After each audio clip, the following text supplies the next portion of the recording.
Thank you to those of you who are joining us in person here, and thank you to those of you joining us on Zoom. We appreciate it. We know we have several more who registered on the Zoom portion, so we will hopefully have some more folks joining us here.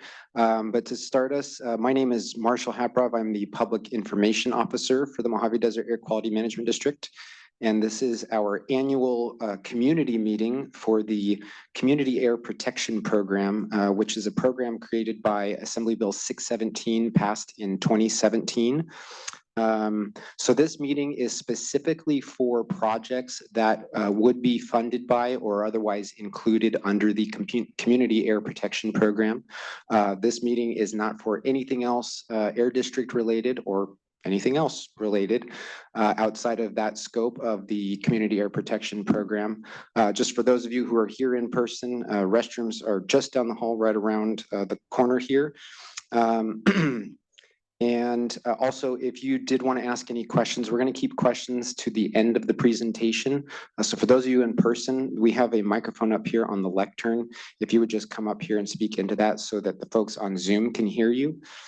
For those of you who are on Zoom, if you have a question for us following the presentation, we would ask that you put that in the chat, which is simple to do. You can find that usually at the bottom of your screen, or if you swipe over, if you're using a mobile app for Zoom, if you swipe over, you'll find the chat function. So just put your questions there in the chat, and we will get to those questions as we wrap up the formal part of the presentation.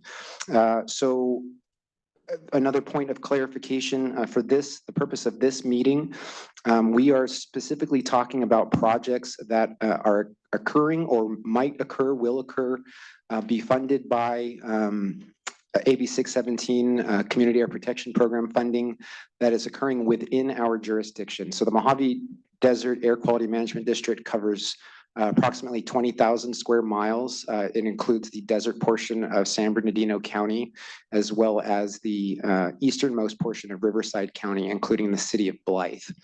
So if a project is included within that jurisdiction, that's what we are talking about here today. We are not able to talk about projects that would occur outside of that jurisdiction. That would be for another air district. So with that, I also want to introduce you to a few folks we have here joining us. You can, those of you who are on Zoom, you should be able to see them here on your screen. All the way to my right, we have, actually you can't see them just yet, so I'm going to zoom out so you can see them. Give me a moment here.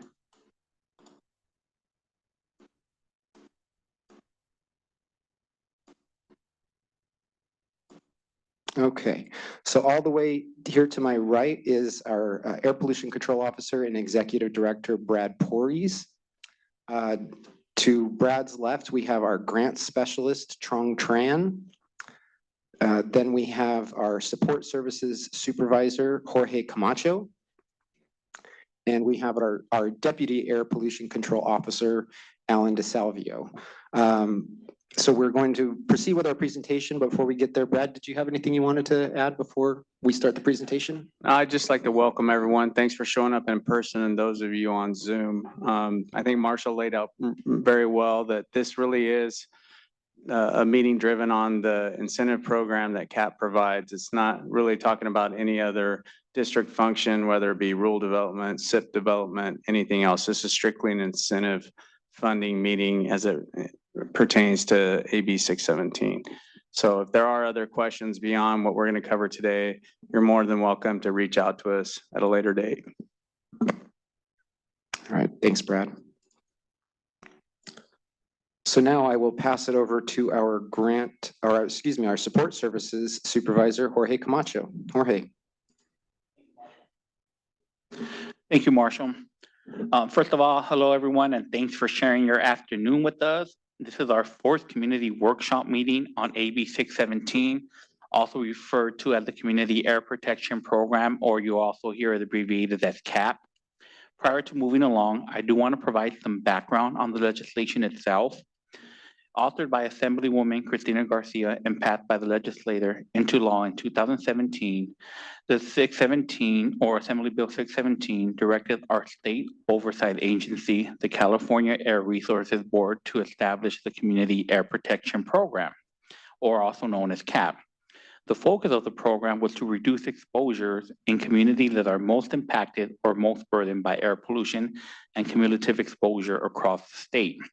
As part of this program, CARB also selected various communities throughout the state that will have to take further steps in support of the program. The next few slides will address the overall goals of AB 617 at the state level. Then we will move on to show the action the district has completed in support of the goals of AB 617.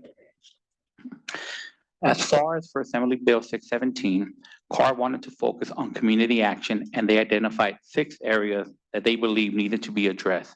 The areas are community level air quality monitoring, community emissions reduction programs, accelerated retrofit of pollution controls on industrial facilities, enhanced emissions reporting requirements, increased penalty provision for polluters, and lastly, grants to local community groups if applicable. Once CARB identified the 6 main areas for community action, they created program elements to address the main areas. The program elements were monitoring, emissions, funding, and emissions reductions. Within each program, elements, there were objectives to be achieved at the state and in some cases the local level. For example, within the monitoring element, there were directives to establish community air monitoring networks. You'll learn more about our purple air sensors later in the presentation. Within the funding element, the state provided incentive funds for eligible organizations to purchase new and cleaner engine technology. And lastly, for the emission reduction program element, the district worked on a BARC implementation schedule for applicable facilities. BARC stands for Best Available Retrofit Control Technology, and you will learn more about that later as well in the presentation. CARB further developed additional elements such as a technology clearinghouse.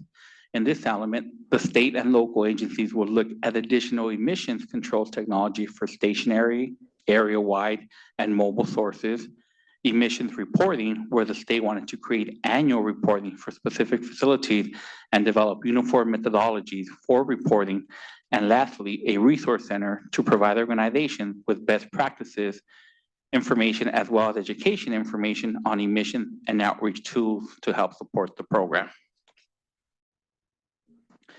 As 617 is still an evolving program, CARB is continually seeking input from stakeholders on how they can improve the program or other areas to consider.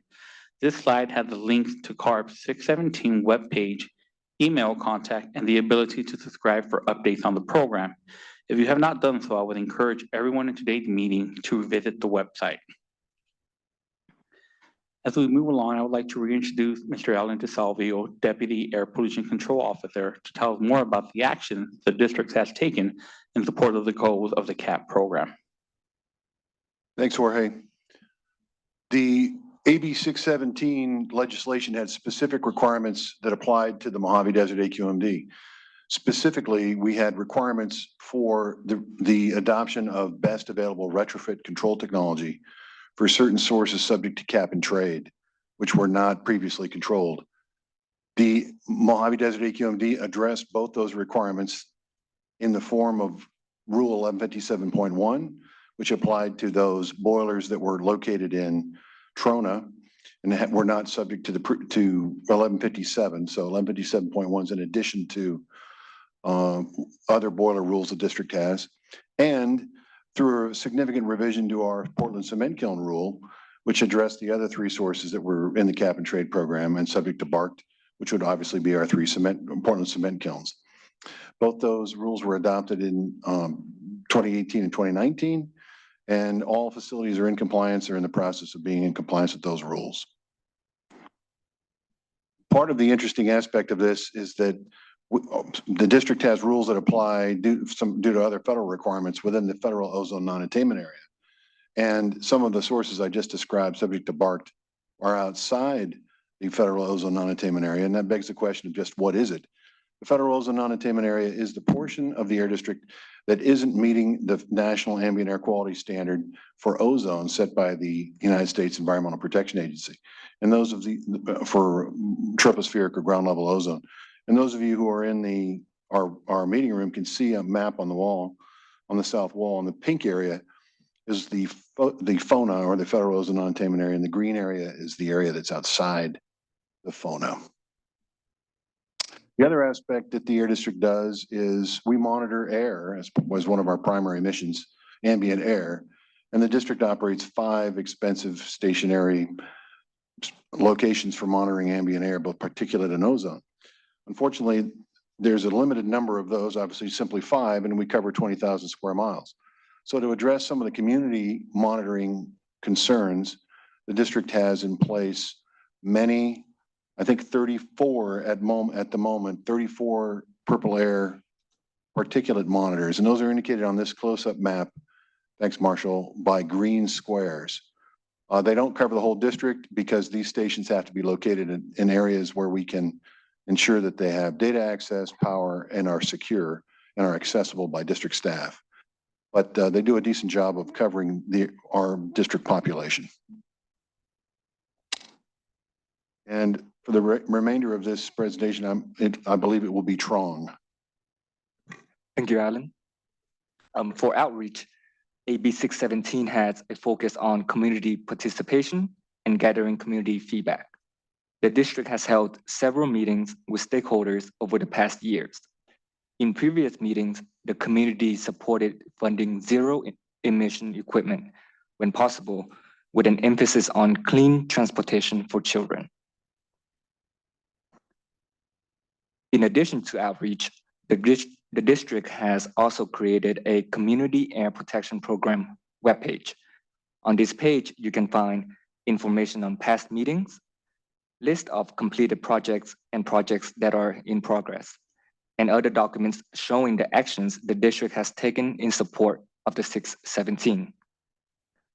Also, the district is continuously seeking input from stakeholders. On the same page, there's a survey that anyone can complete, as well as our contact information if anyone has any questions. Marshall, is there anything else you want to add? Yeah, I would just remind anybody that they can also follow us on social media. Social media is a good way to engage with us, as well as get regular updates, including air quality issues of concern for the public.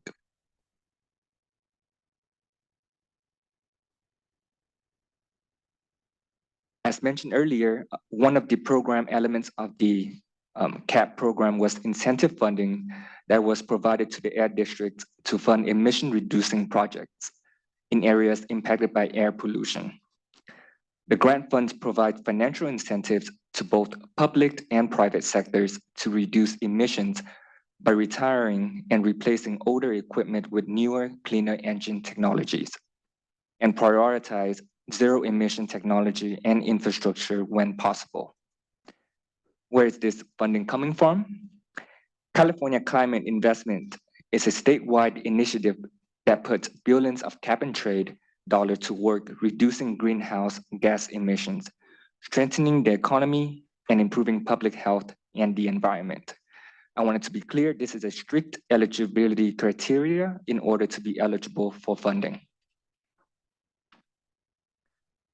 As mentioned in the previous slide, this is a strict criteria for incentive funding. However, we can fund projects such as on-road vehicles, including school bus replacement, school bus repower, heavy, medium-heavy, and light heavy-duty trucks, and emergency vehicles.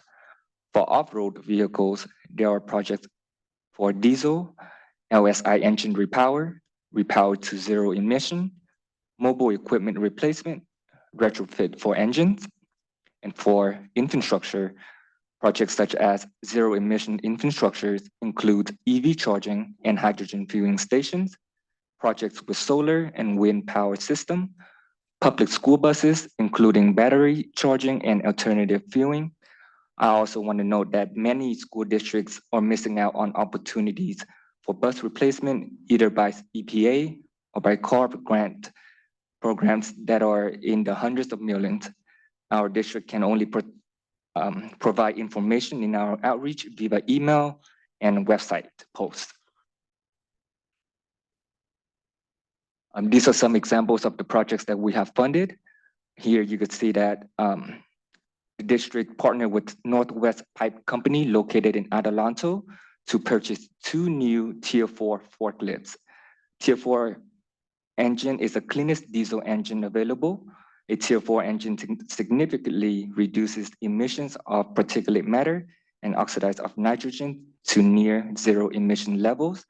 This is a very unique process as the grantee retired and destroyed several pieces of equipment. On this slide, you may see that zero emission school buses. So building on feedback from the community the district partnered with local school districts. The school districts were Lucerne Valley Elementary School District, Apple Valley Unified School District, and Adelanto Elementary School District to help purchase zero emission all electric school buses and provide grant funding to help purchase charging station for the buses. You may find that on the next slide. I also want to include that we also partnered with an EPA grant, a targeted airshed grant that got awarded for 3 school buses for Adelanto Elementary School District. Can you go back, Marshall? Thank you. As mentioned earlier, in addition to the school buses, the district also partnered with Edison Charge Ready program to fund charging stations for those school buses. I want to pass it back to Jorge. Hi, Trong, and thanks for the information on the projects that the district has funded using CAP dollars. As far as proposed future project, we currently have additional agreements with school districts to replace an additional 4 diesel school buses with zero emission alternatives. However, just to be clear, there is strict criteria for incentive funding. So even if projects are proposed or being worked on, we need to make sure that the eligibility criteria is met. The district is also looking to work with school districts to potentially replace their gasoline and diesel powered lawn and garden equipment with zero emission alternative, as well as exploring funding air filtration systems for classrooms and school buildings. If there are no objections from our residents within our boundaries, the district can and will continue to fund and support zero emission school buses and clean air projects for children. However, as this is a community focused framework, we do want to see if the community had any other feedback for potential future projects. So at this point, I definitely want to open the floor. Marsha, I don't know if we have any comments to see if there's any other, anybody has any suggestions or feedback on future projects or just feedback in general so far. I have nothing in the chat right now. If you do have questions or suggestions for projects, again, related to funding for the Community Air Protection Program occurring within our jurisdictional boundaries, please on Zoom, use the chat function. And if any of you have anything to say, please proceed to the mic and make sure that green light is on so that we can all hear you. Okay, sure. Giving you guys an opportunity if you want to come up first before I add one more thing. I'm not sure where you all are from, but over the past 5 to 7 years, it's been a priority of the Air District here to go out and seek as much grant funding as possible, both from the state level and from the federal level. We're throwing around a lot of acronyms out there for you, like TAG grants, things like that, Targeted Airshed Grant. That's a competitive grant that's nationwide. That's a federal grant. We've been very successful. Jorge and the team have been very successful. We've been awarded 2 of these TAG grants in the last 3 years, I think, 3 years, and we're applying for an additional one. These are in the $2 to $4 million range, so it's not chump change. And then we're very successful in getting the multiple streams from the state level beyond just the cap that we're talking about today. There's other funding grant streams that are available for people to swap out equipment to newer, cleaner equipment. But we've been very successful in getting a large share of the possible grant funds statewide. There's 35 air districts, so we're competing with 35 air districts, including the large 5, which is like South Coast, Bay Area, Sacramento, San Joaquin.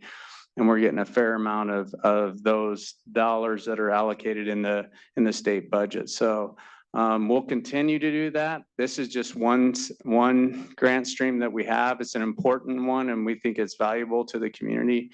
But I wanted you all to be aware that there is a lot of effort going on to bring incentive dollars into our jurisdiction. Thanks, Marshall.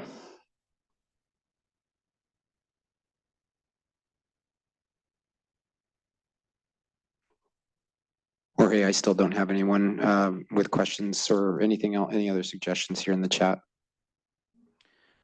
Thanks, Marshall, for checking for us. So as far as just moving forward, the district will continue to fund and support zero emission school buses and clean air projects for children. If there's ever any other feedback required, as we mentioned earlier in our presentation, we always are open to feedback or, just solicit any other type of information that you may have or suggestions. You can visit our community air protection page. And as well, even for our residents who are here in attendance in person, we have our business cards in the back. And I believe Marshall will be putting our contact information in the chat as well. Yeah, I just put that contact information in the chat for any questions you want to use. Email, reach out to us. That's grants@mdaqmd.ca.gov. Also in the chat is the names of the presenters here today. And of course, on the screen is the name of our Executive Director, APCO, Brad Porres.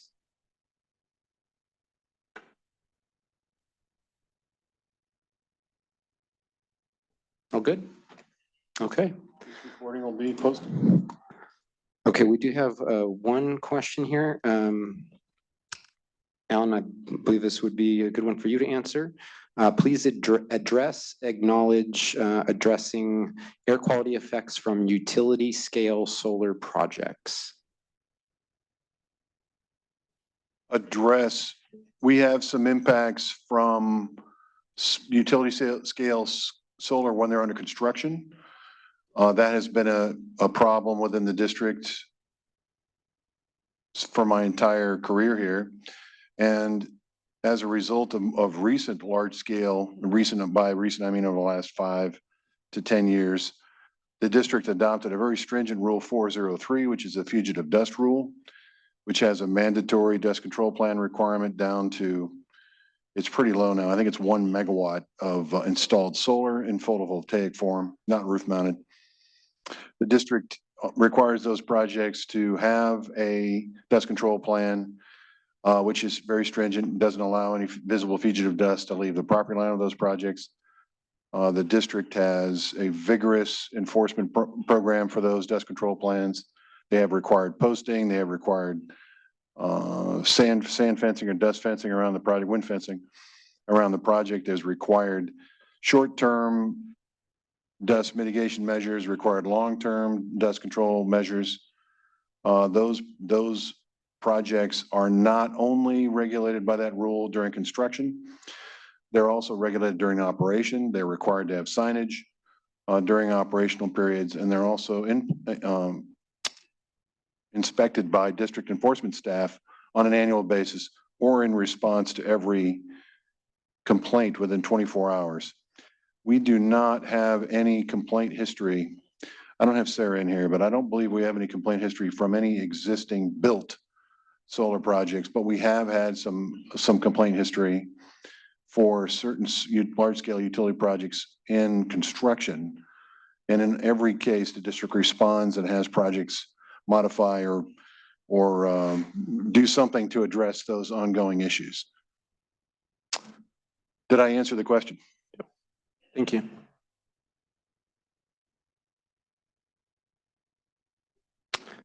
Okay, I just put a link in the chat for those of you on Zoom to our AB617 Community Air Protection Program webpage. For those of you in person, of course, you can visit the website mdaqmd.ca.gov. I also wanted to make note that we will have the recording of this meeting, including the PowerPoint presentation on that webpage later this week for later viewing, as well as downloading that PowerPoint presentation. And again, our contact information is there in the chat. And if there's nothing else in person, then we'll adjourn our meeting. And thank you for joining us here in person. Thank you for being on the Zoom meeting with us. We appreciate it. And we will do this again next year.